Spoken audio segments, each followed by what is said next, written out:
ecuatoriana. Del dicho al hecho en el día a día. Un trabajo constante. A diario, con visión futurista.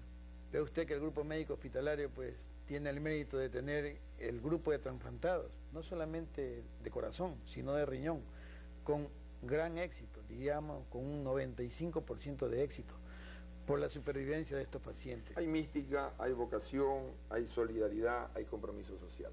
Pero retomemos ahora sí la otra cara que a los cirujanos y a la cirugía le ha tocado vivir.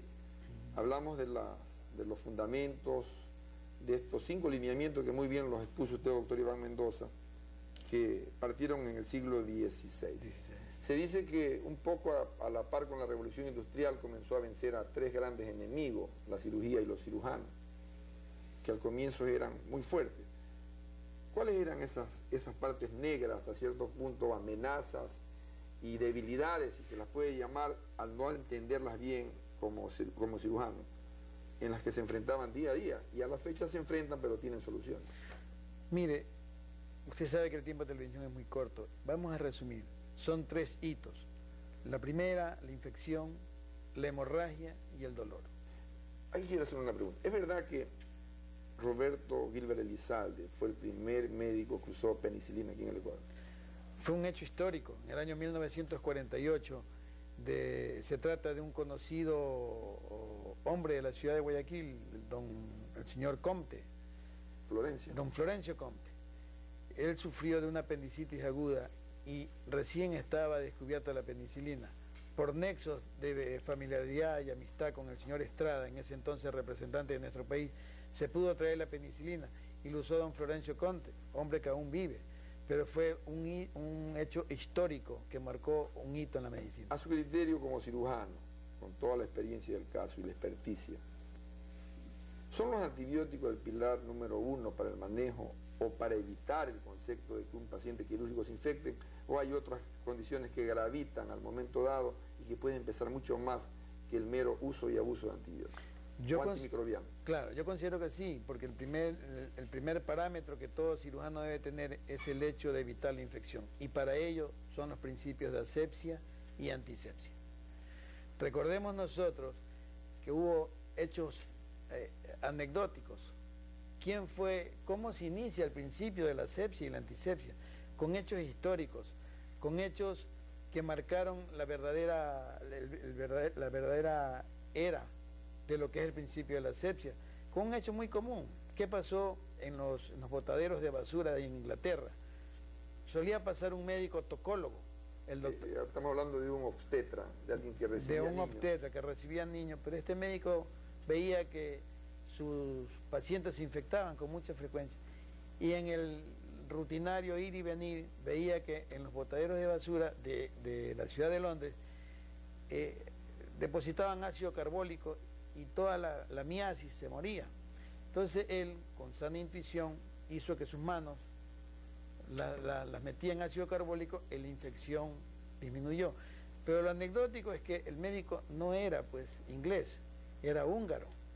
Y segundo, no era pues burgués, era plebeyo. Y la Corte de los Lores lo condecora por este primer hecho de la medicina, que fue el principio o que marcó la era de la antisepsia. Nos queda el otro punto que es punto de combate para el cirujano y para la cirugía, que es la hemorragia y el dolor, pero el tiempo está amenazándonos. Como director médico de Clínica Kennedy Alborada, quisiera que en sus palabras finales invite a la comunidad a este evento médico de educación médica permanente que el Grupo Hospitalario Kennedy y especialmente Clínica Kennedy Alborada en sus 10 años de fundación pone al servicio de la comunidad médica del Ecuador y por qué no decir fuera del Ecuador. Es un congreso que tiene una proyección futurista y más que todo el hecho del tema principal, que es el trauma. Ustedes saben muy bien lo convulsionado que está nuestro país. ¿Cuál es la primera causa de muerte en nuestro país? Es el politrauma.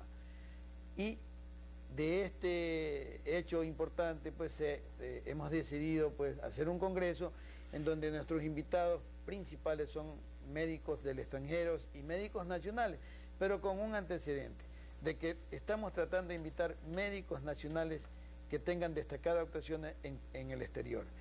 ¿Por qué? Porque nos hablan nuestro propio idioma y entienden parte del momento que vive el país, ¿no?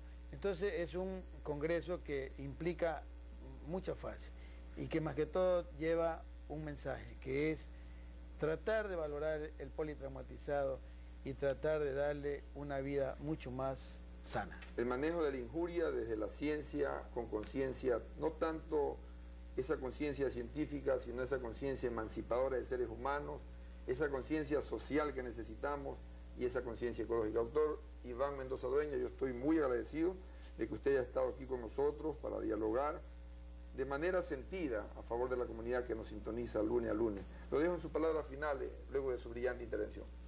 Agradecerle una vez más por su invitación, mi querido Bosco.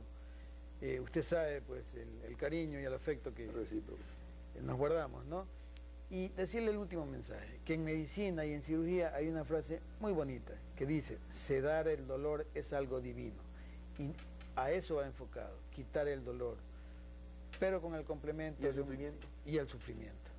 O sea, por la relación que debe tener médico-paciente o médico-pariente. Interesante palabra sentida del señor doctor Iván Mendoza Dueña, el invitado especial del día de hoy, Análisis Médico, con quien hemos dialogado de manera sentida a propósito de los 10 años que cumple Clínica Kennedy Alborada y al mismo tiempo a propósito de su trayectoria brillante que como cirujano general, bien por nuestro país, ha llevado en el transcurso de sus años y ya ahora con descendencia médica. Ojalá que en un futuro próximo lo podamos tener aquí haciendo un programa de intergeneración y medicina, porque está dejando un legado de trascendencia y de descendencia para nuestro país. Y para terminar, amigos, quisiera dejarles el mensaje que el hecho médico, cualquiera que sea su dimensión, debe defender la dignidad del ser humano y sobre todo evitar el dolor y el sufrimiento. Gracias por sintonizarnos, los esperamos en el próximo programa. Así.